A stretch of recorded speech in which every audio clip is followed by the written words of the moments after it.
ลืมเด้อหักไหมพี่น้องเลยเวลาแล้วพอเศร้าก็เอาอีกลองเบิ่งเนาะสบายดีสองสาวคือไปพี่น้องเลยต้องใส่ไม้นี่ได้บาทนี้เนาะรถเข้ามาบ่ได้โอ้ยกินน้ำกันอะไรเพราะว่าสิไปเกี่ยวข้าวซอยเพิ่นเนาะ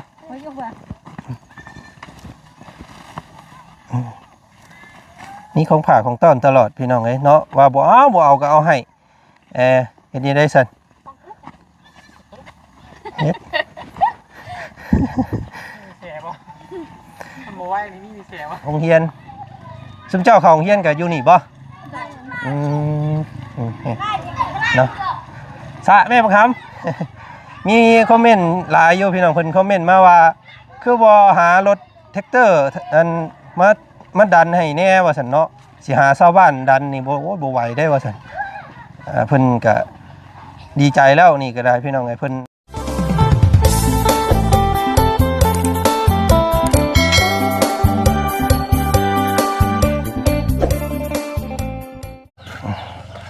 แม่ลูกสิเมื่อป้าก่อนได้บาทนี้เด้อ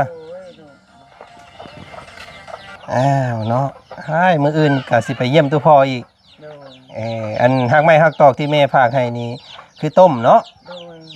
บ่ต้องตากแดดเนาะตัวนี้เนาะโอเคคลำยังแน่แม่เพิ่นว่าคลำไปชีนั่นแหละอันนั้นสิ้นมันบ่แบบมันหมูมันหยังสิเนาะอ๋อไก่นั่นแหละไก่มันเนาะแนวคลำเนาะลองเบิ่งสั่นพี่น้องสิให้ทั้งแม่ตุ้ยเพิ่นต้มแต่ทั้งนอกพี่ได้เข้าไปเนาะถากยังถึงเงินผัวอีกบ่ฝากความถึงอันพอบ่ฝากยังแน่ฝากนั่นก็มือเลยเห็นกันแต่มื้อนั้นเนาะน้ำแม่นบ่ได้เจาะซ้ำแม่น่าสิเป็นมารอบหน้าเด้อสร้างเจาะเพิ่นข้าวแยกเข้ายังบ่แล้วว่าซั่นสร้างเพิ่นก็เฮ็ดนาคือกันพี่น้องก็สายเจาะเฮาเนาะเอาเมื่อป้าก่อนซะมื้อนี้เมื่อตะเวียงตะเว้นแน่สิแวะทางอื่นต่ออีกเนาะเอาไปก่อนเด้อซะแม่เด้อสบายดี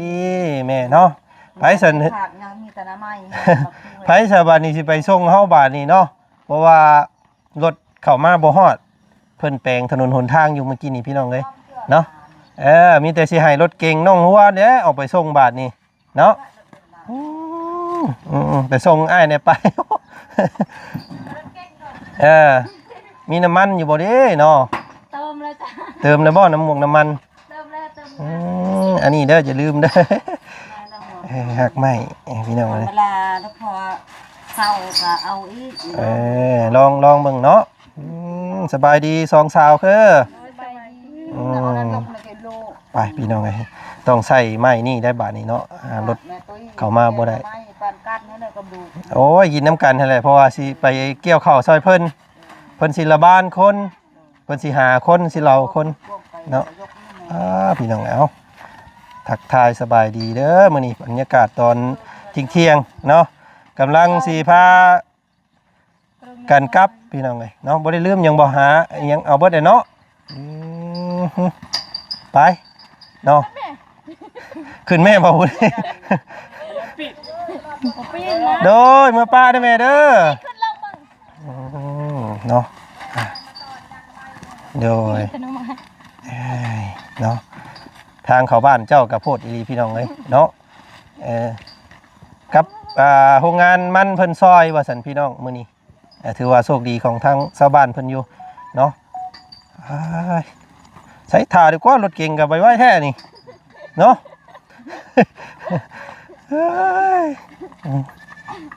เอาพี่น้องไก่สำเร็จแล้วยังอีกขั้นตอนเดียวเนาะ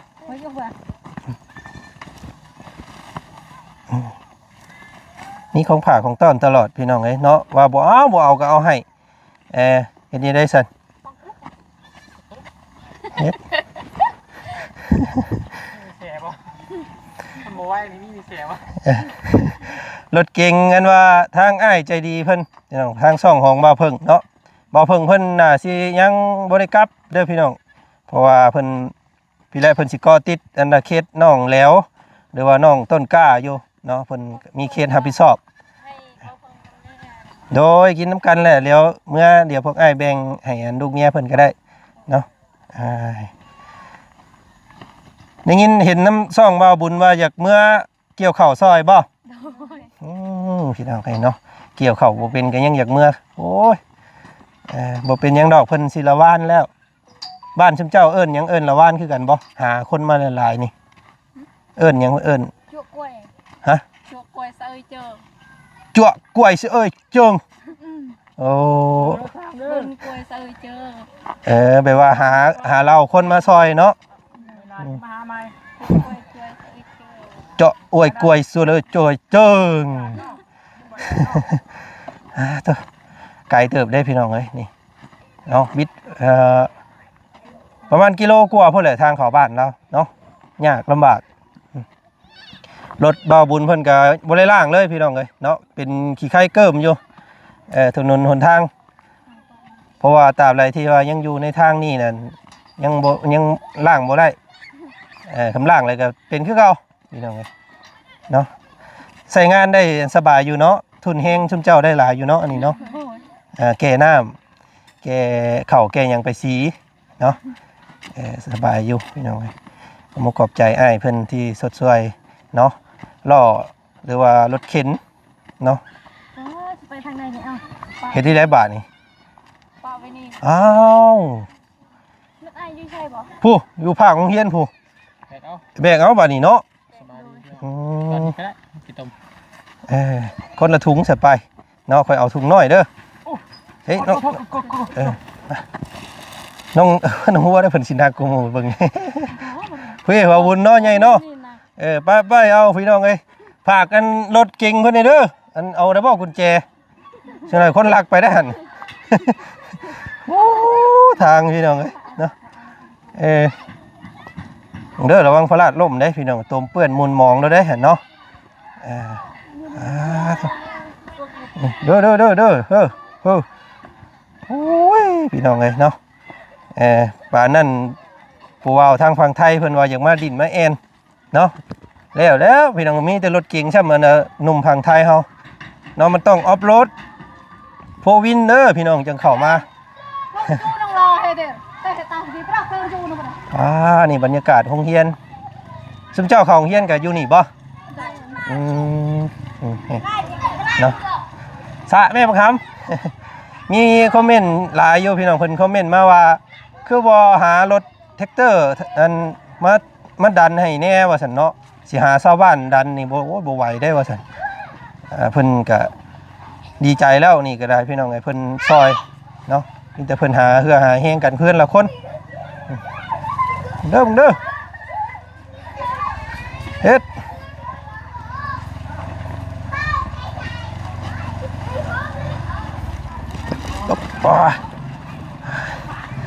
เด้อรถเด้อลูกหลานเด้อระวังรถเด้อ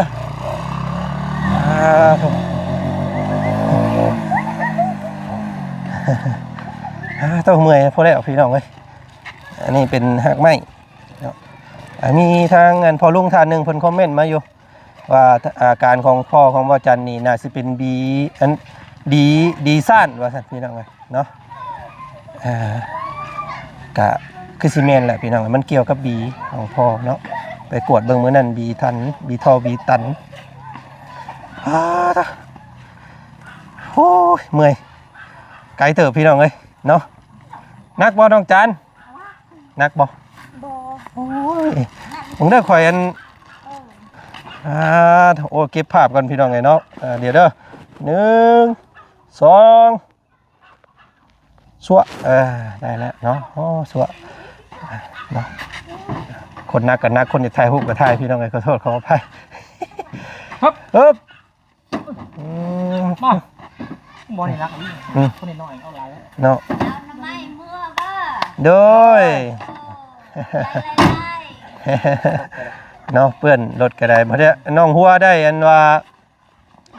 ได้น้ำซะก่อนจะให้น้องคนล่างให้เนาะไปพี่น้องนึงยืนเที่ยงกันอยู่น้องไอซีเมื่อป้าได้บัตรนี่เด้ออีกประมาณ3 มื้อ 4 มื้อพุ่นแหละสิขึ้นมาใหม่เนาะอยากได้หยังบ่บัตรขึ้นมาบ่ได้ซื้อให้ได้พี่น้องไงเนาะถามมันสิซื้อเนาะ เอาเดี๋ยวไว้นี่เนาะโอ้ยเต็มแล้วนี่น้องสอนอันนี้กล้วยน้องสอนเพิ่นนี่มีกล้วยตลอดพี่น้องมารอบไรก็ได้เนาะน้องสอนเพิ่นเอากล้วยให้มื้อนี้น้องหัวก็มีกล้วยกับอีหยังแน่นี่ไม่โอ้หน่อไม้ก็มีถั่วน้ำขอบใจหลายๆเด้อเนาะเอาพี่น้องเลยลำรออาบน้ำมันว่าเซถาเด้อเนาะคิดว่าสิมื้อนี้สิได้อาบน้ำมันบาดาลได้พี่น้องเลยยังบ่ได้อยู่เนาะมันยังบ่ฮอดมื้อเนาะสิคิดซะว่ายังบ่ฮอดมื้องบน่ะมีแล้วพี่น้องแต่ว่าทางสายเจาะเฮามันเพิ่นเกี่ยวข้าวอยู่เนาะบ่แม่นว่าพวกอ้ายบ่ให้เพิ่นมาเด้เพิ่น2ทางเด้เนาะบ่ว่างทั้ง2คนเลยผู้หนึง20ล้านเจ้าหนึ่ง18 ล้านบ่ว่างหมด2เนาะเอาพี่น้องเอ้ยเมื่อป้าและสบายนี้มีหยังอยากบอกกันป้าลุงเพิ่นบ่นี่เนาะเพิ่นเบิ่งนี่เมื่อป้าก่อนสิบ่ได้เห็นคลิปเจ้า1 2 3มื้อ4มื้อพุ่นแหละเนาะ ลาก่อนเสร็จเนาะพอกันอีกเด้อเทื่อหน้าเนาะ see you again เนาะ สบายดีขอให้พวกอาเดินทางปลอดภัยเด้อโดยเนาะขอบใจหลายๆเนาะไปแล้วสันทางเฮารถเก่งเจ้า4คนสิรักก็ได้หันเนาะเมื่อไวเด้อ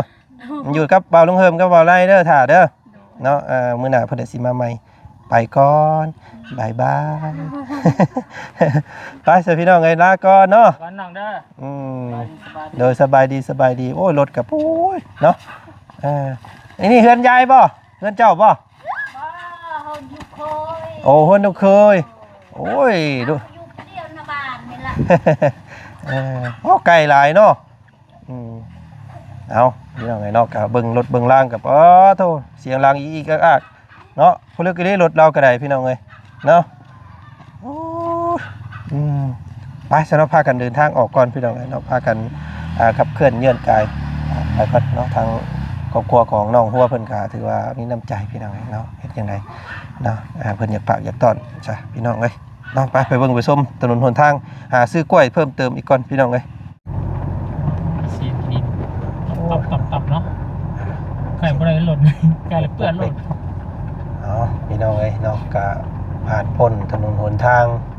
ที่เปื้อนออกมาเรียบร้อยบาดนี้เนาะมุ่งสู่พุ่นแลพี่น้องเอ้ยสวรรค์เขตเซโนบาดนี้เนาะมันคือบ่เกี่ยวข้าวตอนนี้เนาะบ่บ้านเฮาบ่ได้แบบนี้เด้อากาศนี่ชอบมึงคนละแนวแล้วได้นี่มันยังอย่าตกกันละกันเนาะ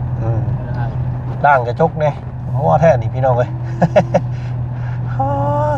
เนาะเมื่อหาล่างนี่ก็ขี้ง้อต่างกันห้านค่าห้านล่างรถเพิ่นก็พอแฮงล่างเองได้ฮะล่างเองโอ้เมื่อนี่ตื่นเช้ามากก็ใส่เอาแล้วตาโอ้โตเพิ่นเฮ็ดล่างเองได้พี่น้องเอ้ยเองได้พี่น้องเอ้ยยันในห้านเพิ่นบ่ฮับมันก็สิอยู่ใต้ล่างมันพุ่นแล้วสิบ่ออกปานใดข้างในผมมันบ่ได้สีดเด้ประหยัดอันนี้คือกันประหยัดกันค่าใช้จ่าย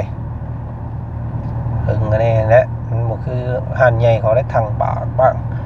ใส่รางช่วงล่างเนาะช่วงล่างครับประมาณ100,000พี่น้องเอ้ยเนาะ 80,000 แต่ว่าเฮาก็ถ้าเก่ามีแต่ 80,000 ล่างรถแต่ว่า100 กว่าบาทเนาะถ้าเป็นพังไทยก็100 กว่าบาท140 บาทและพี่น้องเอ้ยอากาศดีเนาะมื้อนี้อากาศแบบว่าครึมๆหาเบิ่งหน่อไม้หน่อมันน้ำก่อนพี่น้องเอ้ยมื้อนี้เพราะว่าทางแม่น้องเชอเพิ่นว่าอยากกินแกงหน่อไม้เพราะว่าทางบ้านเฮามันเริ่มอึดได้พี่น้องเอ้ยบ่ค่อยมีแล้วเนาะหน่อไม้หน่อตอกโอ้มีหยังแน่เด้พี่น้องเอ้ยเนาะไปเบิ่งกันมุงนี่เด้อห่านมีค่าอยู่ริมทางนี่ก็ออกมาจากบ้านน้องหัวน้อยนึงพี่น้องเอ้ยตอนนี้เนาะใกล้สิฮอดบ้านแก้งจองแล้วบ้านแม่น้องวีเพิ่นทางแม่น้องวีกับทางมาบุญเพิ่นซื้ออีสังไปให้หลายอย่างมื้อนั้นเนาะก็เราลุกคือพยุงตัวเองลุกกันว่าย่างสิได้เนาะคำว่าพากันเฮ็ดเราเลยแบบนั้นสิย่างได้ดีได้หั่นพี่น้องเอ้ยแม่เล่าได้นี่ซื้อกินหน่อยเล่าเลยบ่แม่น้องอันนี้แม่อันหาเราอีกเนาะ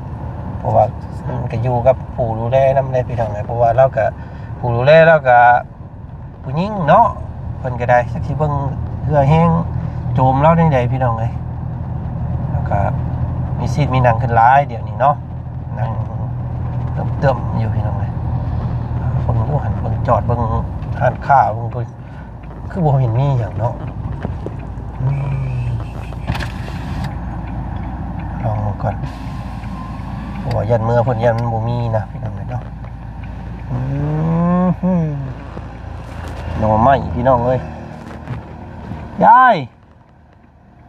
หน่อไม้ขายถุงเท่าไหร่ถุง10,000โอ้เอามาให้เฮาแน่เฮาสิซื้อเฮาบ่เคยกินเลยยายฮะ มะขามป้อม มะขามป้อมเอาขึ้นลงรถเลยแม่เอาขึ้นเลยเอาจักท้องเอาเบิดเลยมา3ถุงนั่นมา แม่บ่มีน้ำมันลูกเอ้ย อันเดียวเอาถุงนึงซอยถุงเท่าไหร่ถุงนึงเด้อ มาคุมนี่ได้มา 5,000เอาซอยจักว่า โอ้ยเอาแต่หน่อไม้นะแม่มันไก่บ่เอาตัวนี้ยันมันเน่า โอ้ยเดี๋ยวมีกินบ่ คิงบ่เอา 5,000มา โอ้มาเอาคิงก็เอาขึ้นรถให้แน่เอามาเนาะมาไล่เงินบาทนี่เท่าไหร่โอ้ยเผื่อฮอดมันเน่าแม่ มันไก่เนาะหน่อไม้จักถุง30 40 50เนาะพอดี50พอดีดูอันขี่เงิน 5,000 โอ้ขิงน้ำเนาะเบิ่งเด้อสบายนี่เบิ่งเงินก่อนเบิ่งก่อนพี่น้องเอ้ยยายซื้อซอยเด้อเอาพี่น้องเนาะของเจ้า15เนาะมักกระดอมมัน 5,000 เด้แล้วเจ้าทอดให้เราเด้อ 5,000 เอามื้อหน้าสิมาซื้อซอยใหม่ขอบใจเด้อขอบใจหลายโอ้ของขายบ่หลายเนาะรอบนี้เนาะเบิดบ่ยอมมันยำนี่ดังเลยไปเมื่อป้าเด้อขอบใจ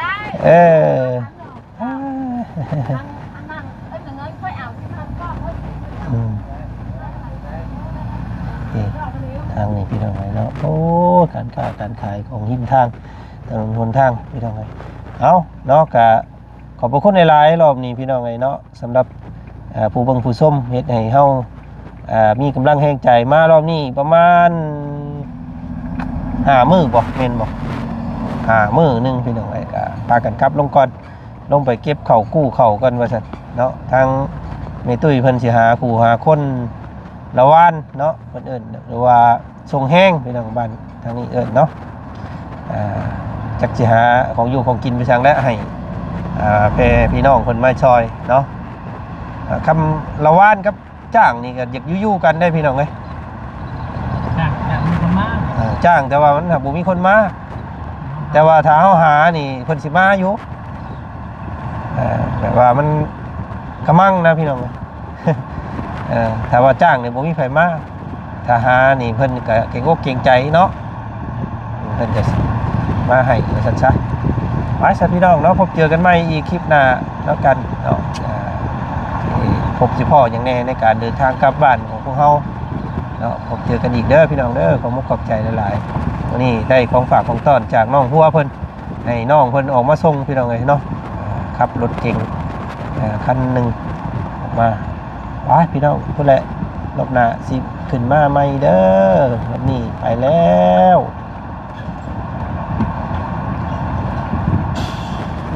โอ้โไอ้ทางบ่าวบุญเพิ่นแวะเยี่ยมยามทางแม่น้องวิก่อนพี่น้องเอ้ยโอ้ยไปเอ้ย